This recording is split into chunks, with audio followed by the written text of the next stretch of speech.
Good afternoon. Please be seated. First of all, thanks to everyone here for your leadership and your representation. And Mr. President, thank you for your many years advocating LGBTQ plus equality and for everything you've done to assemble an administration that looks like America. And for all that he has done to help people see themselves in a new light of belonging and possibility. On a point of personal privilege, I'd like to recognize my husband, Ashton.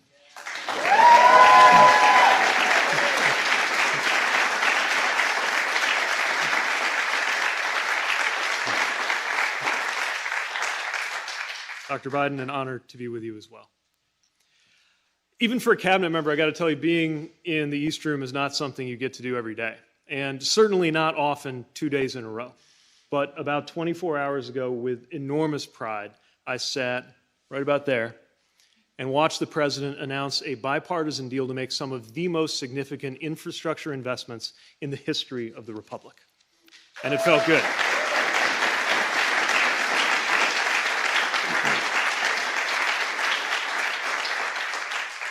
I want to say that whenever I'm in here, I always think about when I first saw this room, first saw these walls and the paintings and the famous gold curtains, which of course was on TV, like everybody else, on a small TV set in South Bend, Indiana.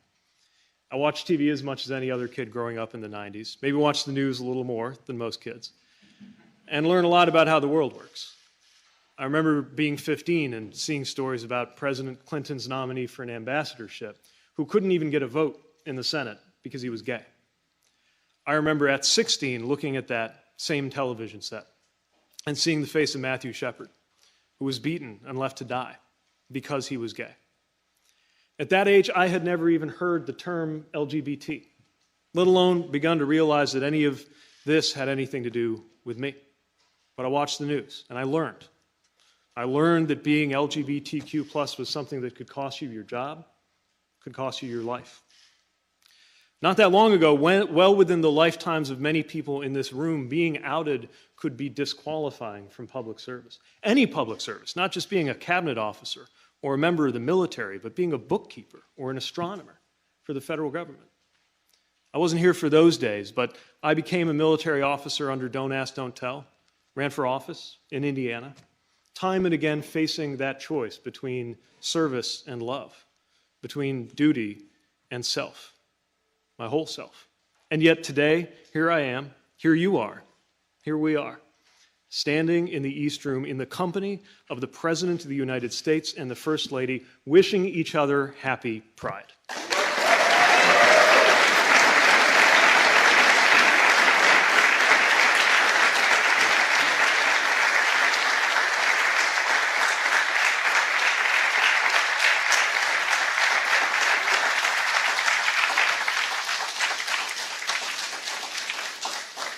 So us even being here proves how much change is possible in America. So many lives have been changed or saved by the sustained advocacy, the moral resolve, the political courage of countless LGBTQ plus leaders and allies, some elected, some invisible, some long gone, some in this room right now. Here we are, but we have such a long way to go. Around the world, LGBTQ plus people face discrimination and danger, especially in some of the same countries where democracy itself has been on the back foot lately. And here in the United States, many basic protections still do not exist. Rates of violence, especially against black trans women, are shocking. Telling America that transgender people do not exist amounts to telling very real transgender people that they should not exist. And if you were a person in a position of responsibility, you need to understand the weight of your words. You need to understand that if you go around signaling to people that transgender youth shouldn't exist, transgender youth will hear you, and some of them will believe you. So this is a matter of life and death. And supporting and celebrating our LGBTQ plus community is a matter of compassion and decency, and it's a matter of national character, bearing on the question of whether this really can be a country of liberty and justice for all. And I am proud to work for a president and an administration that believes in that more decent and equal America. It's reflected in the very makeup of this administration, full of extraordinary out public servants including Dr. Rachel Levine.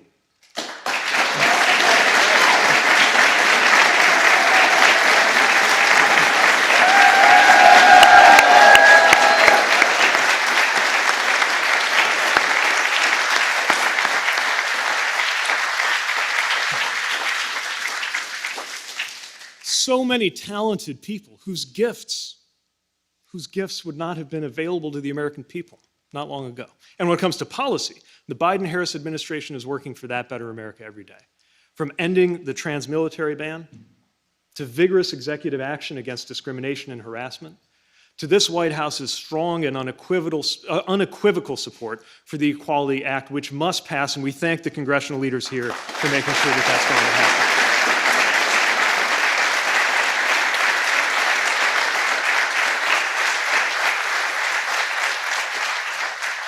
So, to everyone in this room and everyone out there around the country and even around the world, to those youth who wonder whether they belong, and especially to those for whom doubt or fear or danger mean you still can't live fully as your true self, know that a whole lot of us have your back, starting at the top, and yes, happy Pride.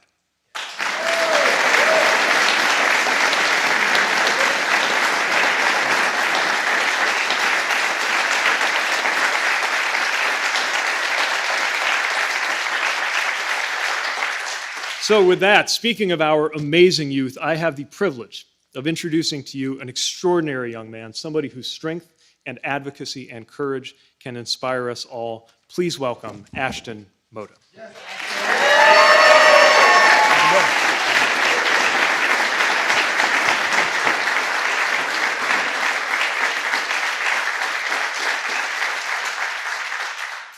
Thank you so much, Secretary Buttigieg, and good afternoon, everyone. My name is Ashton Mota. I use he, him pronouns, and I'm honored to be here with you all today. I'm a 16-year-old, Black, Afro-Latino high school student from Lowell, Massachusetts. I also happen to be transgender. This means that while I was assigned female at birth, I've always known in my heart that I'm the young man standing here before you today.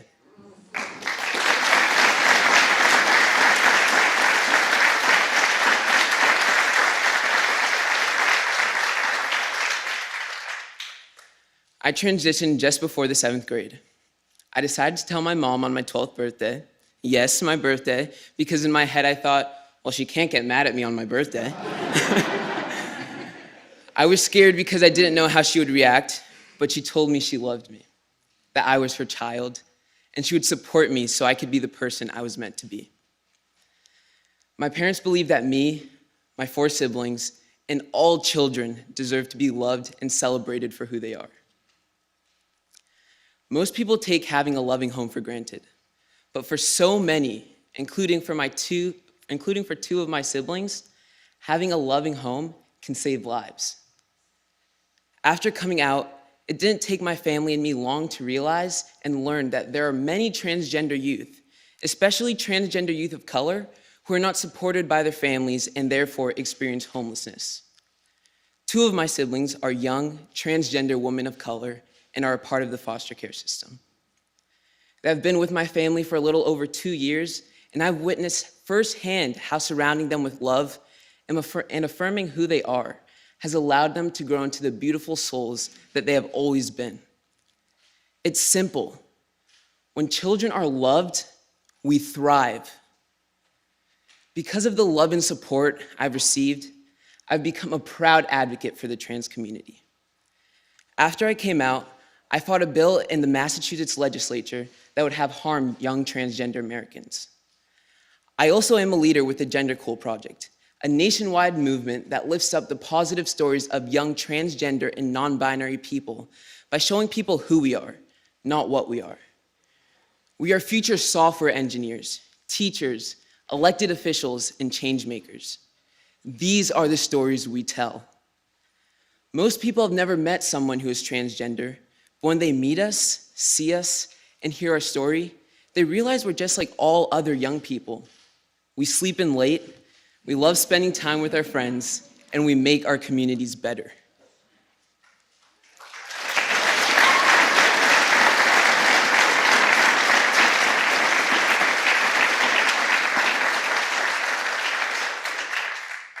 The truth is that there are hundreds of thousands of transgender and non-binary young people like me who are thriving in our country.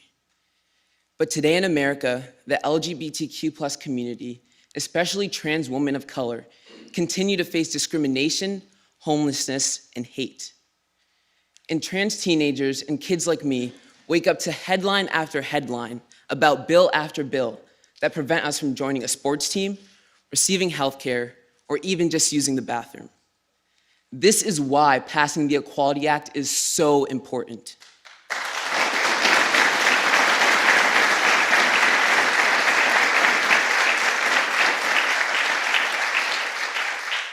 It will give LGBTQ+ people like me the opportunity to walk into the world as our true, authentic selves without having to worry about discrimination just because of who we are or who we love. I want to thank President Biden for the protections his administration has put in place for LGBTQ+ people nationwide.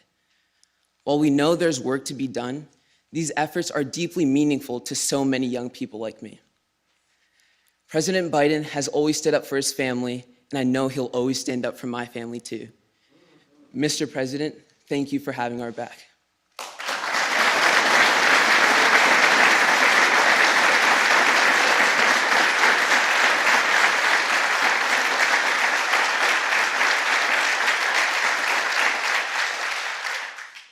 It is my great honor to introduce to you the 46th President of the United States, Joe Biden.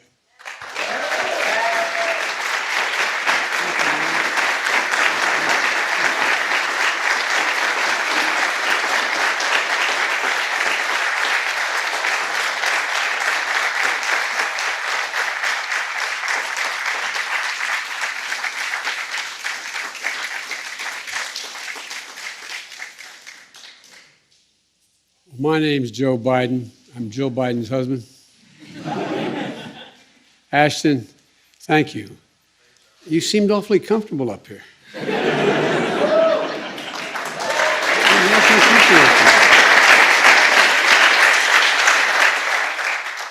don't know. I'm not sure I'll be around, but you know, if you're here, just don't pretend you don't know me, okay? Your story, your leadership, and your mom is an inspiration. Your mom.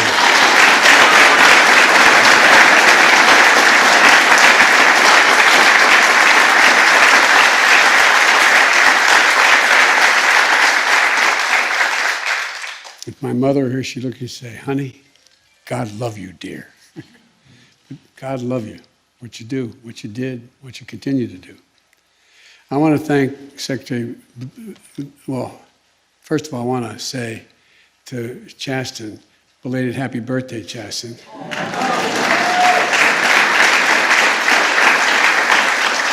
If you could hear us inside, we were singing happy birthday to him. We got a bunch of cupcakes, but not enough for everybody. Mr. Secretary, thank you. You're the best, man. Look, our presence here this afternoon makes a simple, strong statement. Pride is back at the White House.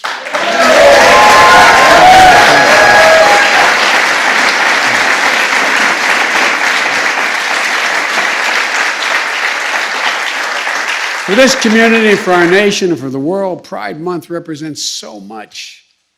It stands for courage. The courage of all those in previous generations and today who proudly live their truth. It stands for justice, both the steps we've taken and the steps we need to take. And above all, Pride Month stands for love. You know, being able to love yourself, love whomever you love, and love this country enough to make it more fair and more free and more just. You know, during the campaign, Tim Gill and Scott Miller, and one of them is here today. I don't want to embarrass him. He always gets mad when I do that. Brought me and Jill to visit the Stonewall Inn. I wanted to go, and they offered to take me. We wanted to pay tribute to that hallowed ground that represents the fight to ensure that all people are treated with dignity and respect. Just a few minutes ago, surrounded by the survivors of family members we've lost, I signed a bill consecrating another piece of hallowed ground, the Pulse nightclub. And I want to thank all of the members of the United States House of Representatives and the United States Senate for standing up and making sure that will never be forgotten, never be forgotten. The site of the deadliest attack affecting the LGBTQ plus community in American history. It's now a national memorial. This month, on the way to the office, I walk through from the residence to the Oval Office every morning. I walk through a hallway lit with rainbow colors of pride, which you'll have a chance to see in just a few minutes. You'll see a candle carried during the AIDS vigil in the early 90s by a pair of sandals belonging to Matthew Shepard. They're reminders of how much this community has suffered and lost.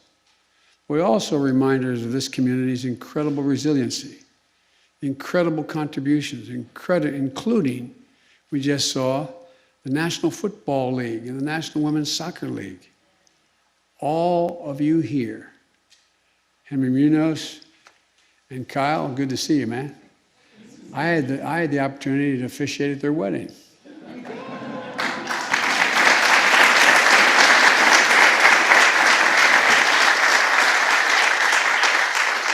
And Representative Malcolm Kenyatta, where are you, Malcolm? Good to see you, man. And Dr. Matt Miller. They stole the show at the Democratic Convention. And my friend Sarah McBride. Where's Sarah?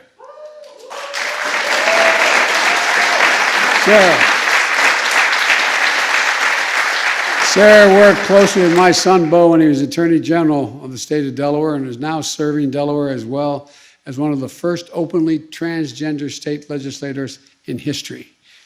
Senator.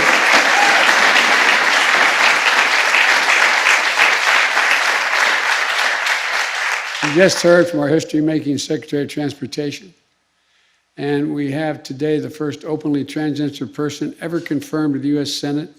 You just met her, Dr. Levine.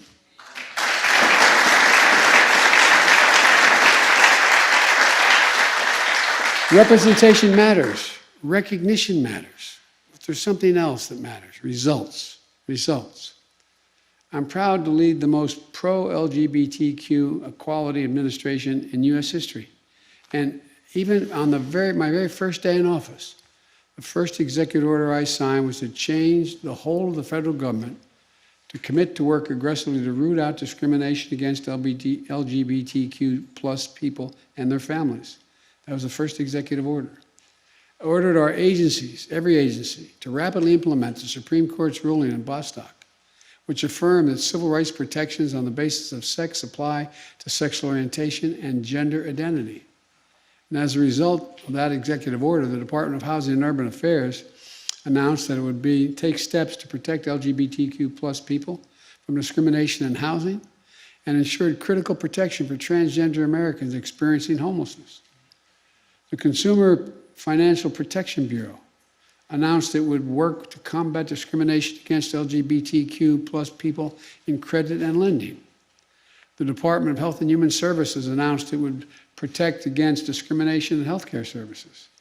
And just last week, the Department of Education made clear that Title IX protections apply to sexual orientation and gender identity and prohibit discrimination against other two speech in the nation's schools.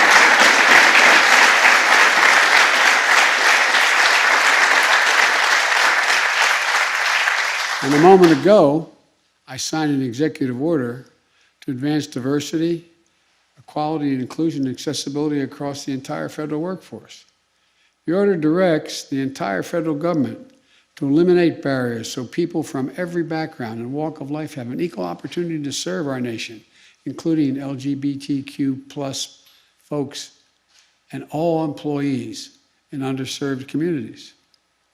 Look, I also was proud to rescind the discriminatory and un-American ban on openly transgender service members.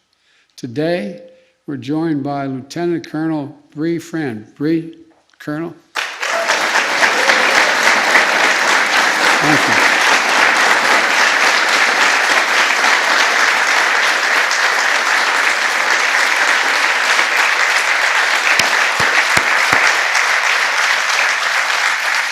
one of the highest ranking openly transgender service members in the United States military. Lieutenant Colonel Fran, thank you for your service to our nation. We owe you. Thank you. And everyone who has served, everyone deserves absolute high quality of health care. That's why we're so pleased that last week, Secretary McDonough announced the Department of Veterans Affairs beginning the process to provide more comprehensive gender-affirming care to for our nation's transgender veterans. We're also making equality the centerpiece of our diplomacy around the world. We believe LGBTQ plus rights are human rights. In February, I signed a presidential memorandum establishing that it's the policy of the United States to pursue an end to violence and discrimination on the basis of sexual orientation or gender identity. This month, pride flags are flying, as some of my friends in the Obama-Biden administration who are openly gay, they are flying in more than over 130 U.S. embassies around the world.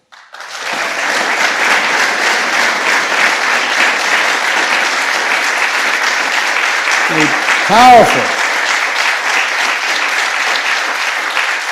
powerful symbol of our commitment to safety, dignity, and opportunity for all.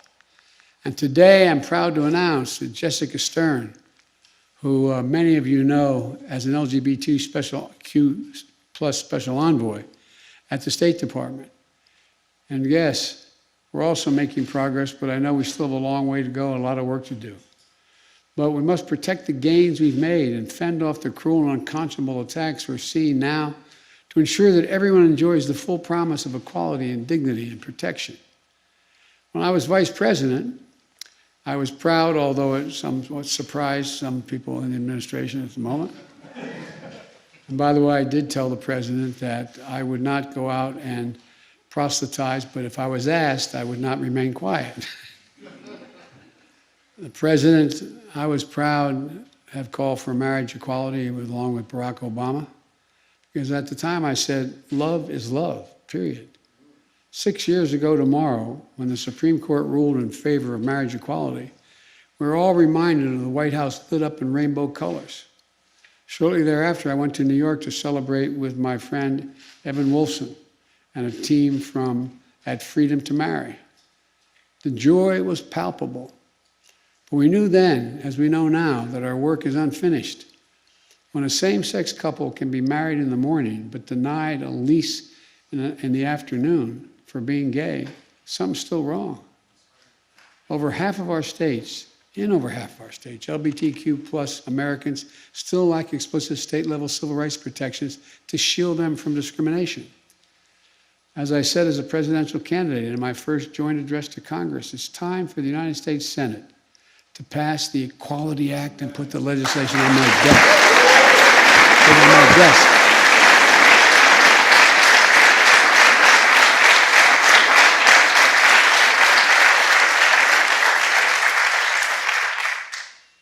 Harvey Milk was right when he said, quote, "It takes no compromise to give people their rights." It takes no compromise to give people their rights. And by the way, this bill doesn't just protect LGBTQ plus people. It's also going to strengthen existing civil rights protections for people of faith, people of color, people with disabilities, women in public accommodations like doctors' offices, parks, and gyms. I want to thank the leaders of the Congressional Equity Caucus for their continued work to make it happen. The Equality Act will also help protect against the disturbing proliferation of anti-LGBTQ bills we're seeing in state legislatures. So far this year, hundreds of anti-LGBTQ bills have been introduced in state legislatures. More than a dozen of them have already passed, more than a dozen of them.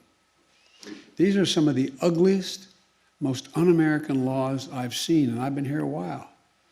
Many of them target transgender children, seeking to prevent them from receiving the appropriate medical care, for using the bathroom in high schools while they're with the one where they'll be most safe, even preventing them from joining sports teams with their classmates. Let's be clear. This is nothing more than bullying disguised as legislation.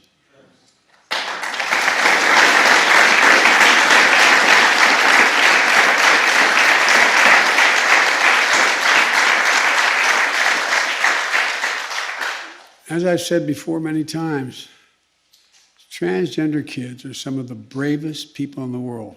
I mean it sincerely. You just saw it with Ashton, and you'll see it with several other young people here.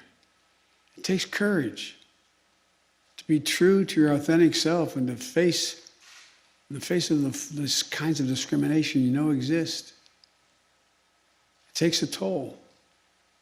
We know more than half of transgender youth seriously consider suicide just in the past year. These young people aren't hurting anyone, but these laws are hurting them. They've got to stop. Our deceased son, Beau, when he was Delaware's Attorney General, was one of the first AGs in the country to call for legislation to establish legal protections on the basis of gender identity to protect trans people. And now the Department of Justice has filed statements of interest in cases challenging two of those bills that got passed, explaining why they're so unconstitutional. So we have to work.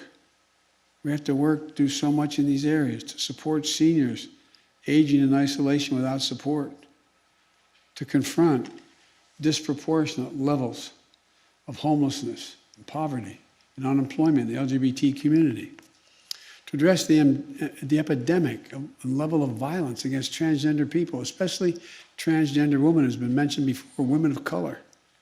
In the coming days, my administration is going to have more to say about that. And to finally eradicate the AIDS epidemic.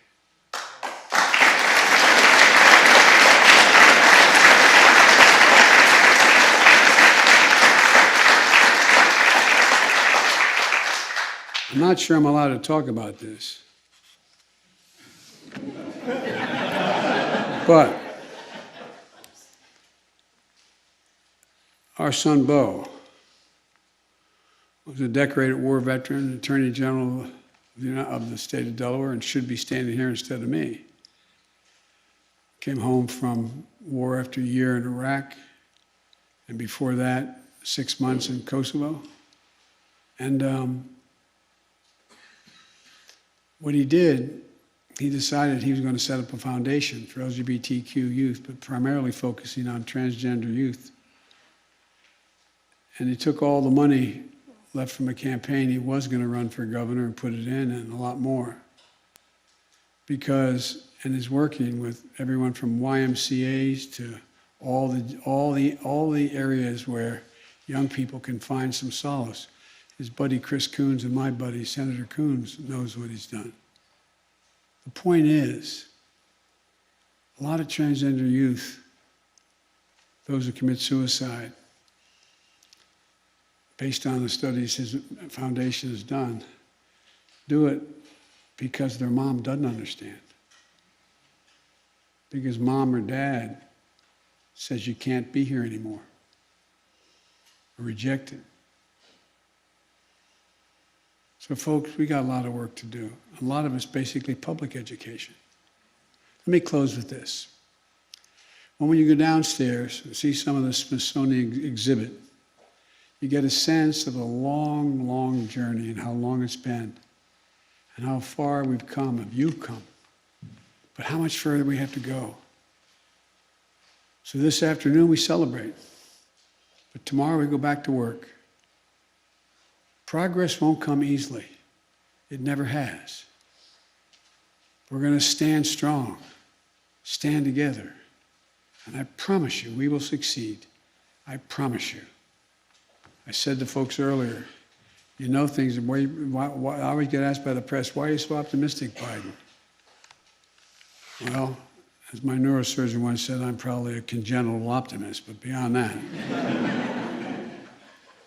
It's a simple proposition.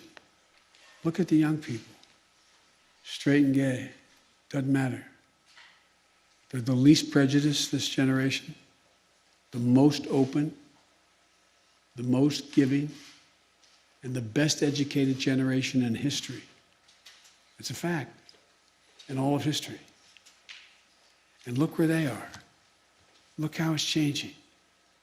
It's changing in ways that in my generation 270 years ago You get beat up for defending somebody. But really and truly, there's a great reason for hope. And so much talent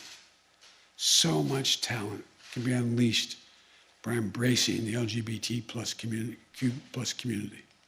So I want to thank you and say, happy Pride. May God bless you all and may God protect our troops. Thank you.